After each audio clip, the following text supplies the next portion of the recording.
Em nome de Jesus, que nos mostra o seu grande amor, removendo completamente os nossos pecados. Amém. Nos nossos sermões desse período da Quaresma, nós estamos tentando descrever as dimensões do amor de Deus. Nós temos considerado as maneiras específicas que Deus nos mostra o seu amor por nós e que o seu amor por nós em Cristo é enorme. Há 2 semanas atrás, no nosso último culto online aqui, nós falamos sobre como o perdão de Deus é o maior presente que nós podemos receber e como Deus mostra o seu rico amor por nós, trazendo o seu perdão de muitas maneiras. Se você esteve aqui conosco semana passada, lembra que o nosso tema da mensagem foi as muitas maneiras do amor de Deus. Nessa semana, eu quero te levar a fazer um turismo, um passeio rápido pelas muitas maneiras que a palavra de Deus, que a Bíblia descreve que Deus faz com o nosso pecado, perdoando ele. Quando nós terminarmos, eu espero que você se sinta encorajado, seguro e grato sobre o quão abundante, sobre o quão grande é o amor de Deus por nós e como é rica a misericórdia de Deus por você e por mim. Como nós discutimos há 2 semanas, nós conversamos há 2 semanas, o perdão dos seus pecados é a necessidade mais profunda e desesperada que você tem. Tudo na sua vida, tudo mais na sua vida vai se encaixar somente se Deus estiver do seu lado. E quando os seus pecados são perdoados, Deus está do seu lado. Quando os seus pecados são perdoados em Cristo, isso significa que Deus olha para você com favor. Isso significa que aconteça o que acontecer, Deus vai te receber calorosamente em seu reino por amor de Jesus Cristo no último dia. Como será que nós podemos comparar essa grande necessidade, essa necessidade mais profunda e desesperada que nós temos de perdão? Tem uma história de um homem que tinha um quintal e ele era muito apaixonado pelo seu quintal. Eu contei essa história na rádio ontem, no programa de rádio aqui da nossa paróquia. E ele estava, o quintal dele estava sendo destruído por toupeiras. Se você não sabe o que são toupeiras, são pequenos animais parecidos com pequenos ratos que cavam túneis debaixo da terra. E os túneis então dessas toupeiras estavam por toda parte, fazendo pequenas trilhas elevadas de terra. E então aquele homem, preocupado com o seu quintal que ele tanto gostava, ele foi para a guerra. Ele estava determinado a livrar o seu quintal das toupeiras. Ele colocou veneno ao redor dos túneis, dentro dos túneis. Ele montou armadilhas que pareciam muito ameaçadoras, com alavancas e disparos e metal afiado. Ele tentou inundar os túneis das toupeiras com mangueiras de água, para depois então golpear elas com uma pá para matar elas. Ele tentou expulsar aquelas toupeiras de qualquer jeito dos túneis, também usando gás, ligando uma mangueira de cano no escapamento do carro dele. E ele até leu em algum lugar que um tipo específico de chiclete poderia matar aquelas toupeiras, então ele também usou aquele chiclete. Ele estava muito determinado para matar e banir aquelas toupeiras do seu jardim. Tão determinado que ele fez tudo o que era possível para ele fazer. Assim como Deus também, em seu grande amor por nós, ele se livra da culpa do nosso pecado, de quase todas as maneiras possíveis. Só que, para que fique registrado, Deus tem mais sucesso com o pecado do que aquele homem na sua cruzada contra as pequenas toupeiras. Mas a nossa necessidade de nos livrar do nosso pecado diante de Deus também não pode ser comparada ao incômodo de alguns roedores no quintal. Então, com o que é que nós podemos comparar? A necessidade frenética. Será que nós podemos comparar a nossa necessidade de nos livrarmos do pecado com a necessidade, por exemplo, de nos livrar de um câncer que mora dentro de nós? Talvez isso esteja um pouco mais próximo. A necessidade de se livrar de algo a respeito, por exemplo, de um enorme asteroide vindo em direção à Terra a caminho de nos destruir? Provavelmente sim. Mas finalmente não há nada que possa realmente se comparar à necessidade de que nosso pecado e a nossa culpa diante de Deus sejam tratados e removidos. E também não há nada que nós possamos comparar com a alegria da liberdade, a bênção e a esperança que vem quando por meio de Jesus Cristo, Deus faz exatamente o que nós precisamos. Nos concede o perdão, nos concede a liberdade total dos nossos pecados por meio de Jesus Cristo. O texto da nossa mensagem para essa manhã é uma breve passagem do Antigo Testamento, do capítulo 7 do livro do profeta Miqueias. Eu quero que vocês ouçam mais uma vez os 3 versículos que eu li agora há pouco, mas vou relê-los. Os versículos finais do livro de Miqueias, que diz: Quem é semelhante a ti, ó Deus, que perdoas a iniquidade e te esqueces da transgressão do remanescente da tua herança? O Senhor não retém a sua ira para sempre, porque tem prazer na misericórdia. Ele voltará a ter compaixão de nós, pisará aos pés as nossas iniquidades e lançará todos os nossos pecados às profundezas do mar. Mostrarás a Jacó a fidelidade e a Abraão a misericórdia, os quais juraste aos nossos pais desde os dias antigos. O livro do profeta Miqueias não é só sol e margaridas, não é só sombra e água fresca.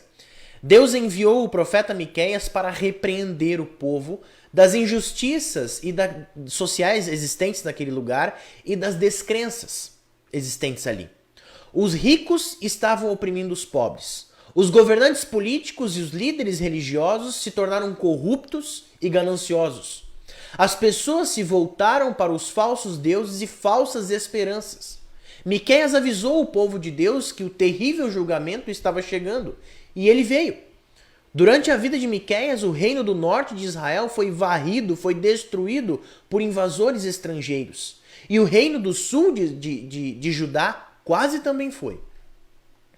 Só que intercalados entre os fortes avisos e repreensões de Miqueias e até ameaças de Deus através do profeta, há repetidos anúncios de esperança.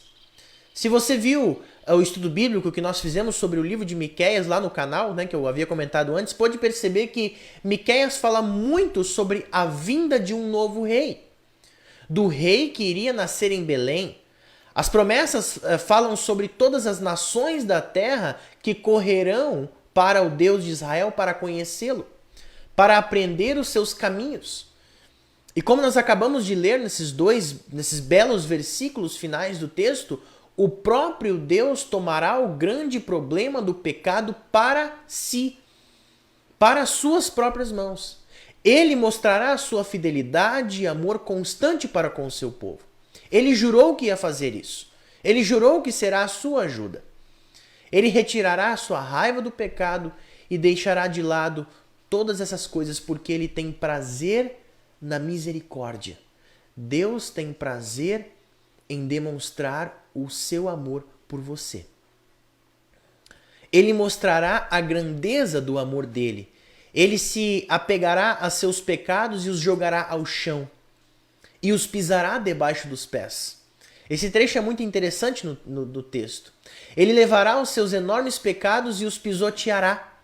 E nada sob os seus pés, ainda maiores, são do tamanho de Deus. Vejam o que diz o versículo. Ele voltará a ter compaixão de nós, pisará aos pés as nossas iniquidades e lançará todos os nossos pecados nas profundezas do mar. É o que diz o versículo 19 do capítulo 7 de Miqueias. Você percebe como isso é maravilhoso? Em Cristo, Deus faz isso. Pisa sobre os nossos pecados. E essa é apenas uma das maneiras pelas quais Deus fala sobre as suas maneiras de lidar com o pecado.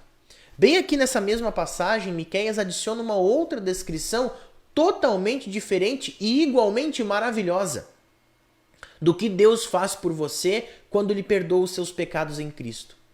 Ele tirou os seus pecados e ele jogou no fundo do oceano, de modo que os seus pecados afundaram nas profundezas do mar, para nunca mais serem mencionados, para nunca mais serem ouvidos e notados novamente, para esses pecados nunca mais te incomodarem novamente, para nunca mais serem uma forma de separar você do seu Deus e do enorme amor que ele tem por você.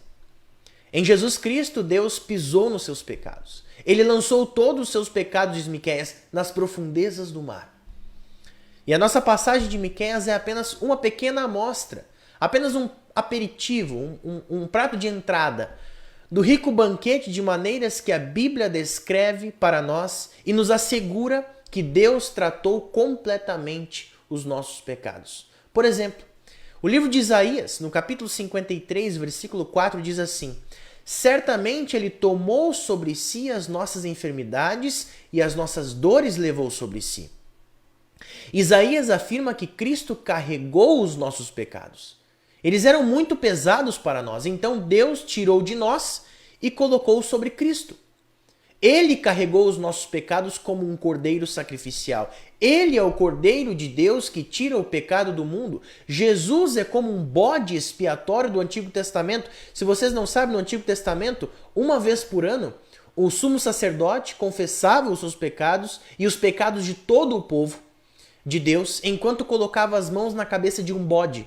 E o bode então era mandado para o deserto, carregando com ele esses pecados, vamos dizer assim, para muito, muito longe os pecados do povo. Era uma imagem, claro, obviamente era uma imagem da maneira com a qual Deus trata o nosso pecado, de como Deus agora trata o nosso pecado também em Cristo. Deus levou os nossos pecados e os mandamentos que nos condenavam diante dele por causa dos nossos pecados e os pregou na cruz. Isso é o que Paulo diz em Colossenses também. Eu acho que nós poderíamos acrescentar que Deus enterrou os nossos pecados no túmulo de Jesus. E que quando Jesus ressuscitou vitorioso, os nossos pecados não ressuscitaram com Jesus, mas permaneceram enterrados no túmulo para sempre. Miqueias disse, como nós acabamos de ouvir, que Deus removeu nossos pecados de nós e os lançou. Lançou todos eles nas profundezas do mar. Se nós olharmos nos Salmos, os Salmos dizem uma coisa semelhante a isso. Os Salmos dizem: não se trata segundo os nossos pecados, nem nos retribui conforme as nossas iniquidades. Quanto o Oriente está distante do Ocidente, assim ele afasta de nós as nossas transgressões. Quanto o Oriente está longe do Ocidente, assim ele afasta de nós as nossas transgressões. Tanto quanto o leste está distante do oeste. Se você abrir o Google Maps no seu celular, ou se não, no seu computador, o Google Maps é aquele aplicativo de mapas, né? E você verificar, por exemplo, a distância entre Tuparendi e Porto Alegre, você vai ver que essa distância é mais ou menos de 500 quilômetros, um pouco mais. Se você verificar a distância, por exemplo, de Tuparendi ou de uma outra cidade, mas eu estou dizendo de Tuparendi porque eu falo de Tuparendi, né? A distância de Tuparendi e São Gabriel da Palha, no Espírito Santo, onde moram meus pais, minha irmã e também boa parte da minha família, a distância é de mais ou menos 2.400 quilômetros. Quem me passou essa informação foi o Google Maps. Mas se você digitar no Google qual é a distância entre o leste e o oeste, qual que é a distância entre o ocidente e o oriente, ele não vai te fazer esse cálculo. Porque é um cálculo que não existe como fazer. Amados, por meio da obra salvadora de Jesus Cristo, Deus removeu os seus pecados para muito, muito, muito longe de você. Tanto quanto é distante o leste do oeste.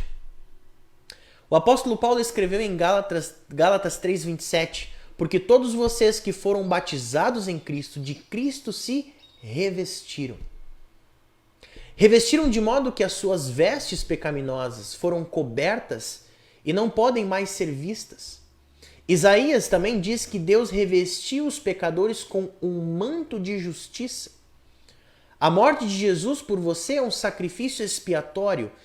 E o termo bíblico para expiação é um termo que tem o sentido de encobrir, né? Assim como o apóstolo Paulo também fala em encobrir. A Bíblia diz que Deus lavou os nossos pecados. Atos. Isaías ficou aterrorizado quando viu o Senhor e ele exclamou: eu sou um homem de impuros lábios e vivo no meio de povos de lábios impuros. Mas do mesmo modo que Isaías então confessa o seu pecado a Deus, Deus promete que no dia do Senhor ele vai dar ao povo um discurso purificado para orar e louvá-lo. Deus os tornou puros e limpos, meus irmãos, da cabeça aos pés, por causa de Jesus. A sua vida, meu irmão e minha irmã, está limpa diante de Deus. O seu coração é puro aos olhos de Deus. Os seus louvores são aceitáveis a Deus, de lábios limpos e perdoados. As Escrituras também dizem que Deus apaga o seu pecado. Deus mantém os livros. E em seu julgamento justo ele avisa que o nome dos ímpios será apagado para sempre. Apagado da sua história, apagado do livro da vida. Mas em sua grande misericórdia, em muitas passagens bíblicas, Deus nos assegura que por amor de Jesus, ele pegou uma caneta na mão e muita tinta e apagou todos os registros, todas as menções dos nossos pecados em seu livro.